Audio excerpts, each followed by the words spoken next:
पृथ्वीराज चौहान का दूसरा युद्ध। रात का अंधेरा घना था और चंद्रग्रहण के साए में इतिहास करवट ले रहा था।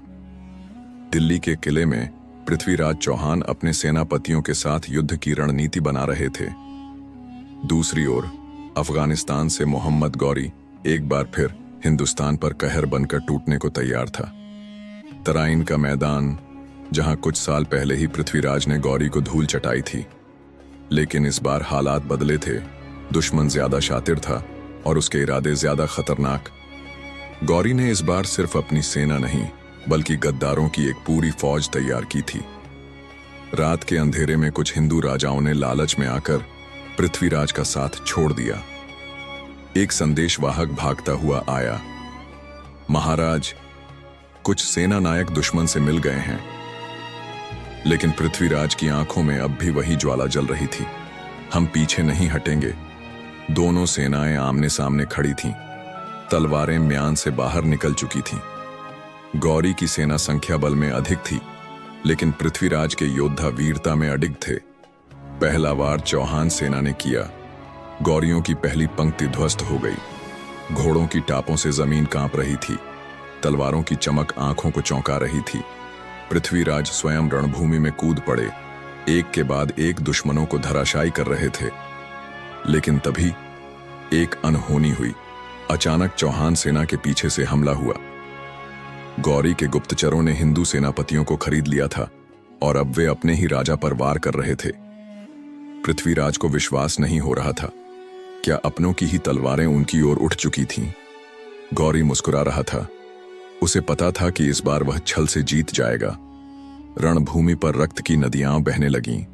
वीरगति पाने वाले योद्धाओं की चीखें गूंजने लगीं। लेकिन पृथ्वीराज डरे नहीं। उन्होंने अपने अंतिम क्षण तक लड़ने की ठान ली। तभी एक गुप्तचर आया। महाराज, आपकी सेना बुरी तरह फंस चुकी है। लेकिन चौहान की आंखों में भय नहीं बल्कि गुस्से की ज्वाला थी। हम अपनी आखिरी सांस तक लड़ेंगे। एक एक कर उनके साथी गिरने लगे, लेकिन पृथ्वीराज अब भी दुश्मनों के लिए काल बने खड़े थे। उनकी तलवार बिजली की तरह चमक रही थी, लेकिन धीरे धीरे घेराबंदी तेज होती गई। गौरी ने अपने सबसे खास सैनिकों को पृथ्वीराज को जिंदा पकड़ने का आदेश दिया। युद्ध का मैदान अब लाशों से पट चुका था, लेकिन पृथ्वीराज तब भी अपराजेय थे। उनके चारों ओर तलवारें लहराने लगीं, जख्मों से लहूलुहान होने लगे। लेकिन उनकी आंखों में अब भी हार नहीं थी। सिर्फ एक ही संकल्प, हिंदुस्तान का स्वाभिमान बचाना है। अचानक पीछे से एक वार हुआ। एक विश्वासघाती ने अपने ही राजा की पीठ में छुरा घोंप दिया। पृथ्वीराज लड़खड़ा गए, लेकिन फिर भी खड़े रहे, जैसे धरती भी उनका सम्मान कर रही हो। अब गौरी खुद सामने आया। उसने कहा, पृथ्वीराज, अब भी समय है, मेरे सामने झुक जाओ। लेकिन चौहान की आंखों में सिर्फ आग थी। जवाब था, एक राजपूत की गर्दन कट सकती है, झुक नहीं सकती। गौरी ने अपने सैनिकों को आदेश दिया, इस शेर को जिंदा पकड़ो। दुश्मन टूट पड़ा। एक साथ कई सैनिकों ने चौहान को जंजीरों से जकड़ लिया। लेकिन अंतिम क्षणों में भी पृथ्वीराज की दहाड़ गूंजी, आज नहीं तो कल तुम्हारा भी अंत होगा, गौरी। गौरी ने ठहाका लगाया। उसने सोचा था अब पृथ्वीराज उसकी कैद में है। लेकिन इतिहास गवाह है, शेर जब बंधता है तब भी शिकार करना नहीं भूलता। पृथ्वीराज को कैद में ले जाया गया।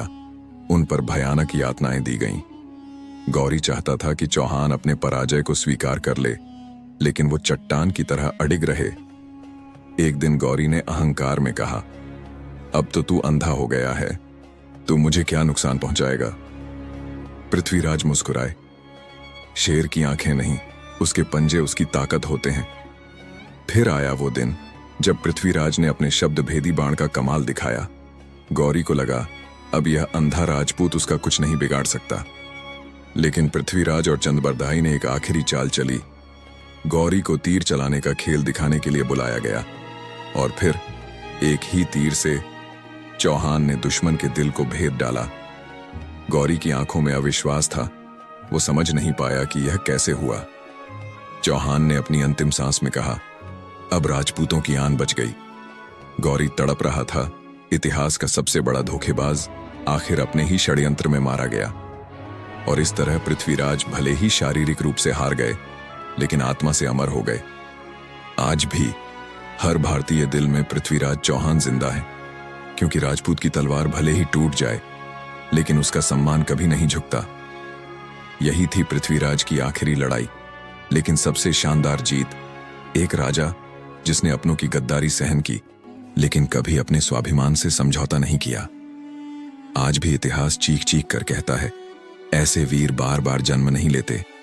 तराइन की धरती आज भी इस संघर्ष की गवाह बनी खड़ी है, और हिंदुस्तान की मिट्टी अब भी गर्व से कहती है, जय राजपूताना। क्योंकि पृथ्वीराज हारे नहीं थे, वे अमर हो गए थे। अगर आपको यह कहानी पसंद आई तो इसे हर उस इंसान तक पहुंचाइए जो अपने गौरवशाली इतिहास को जानना चाहता है।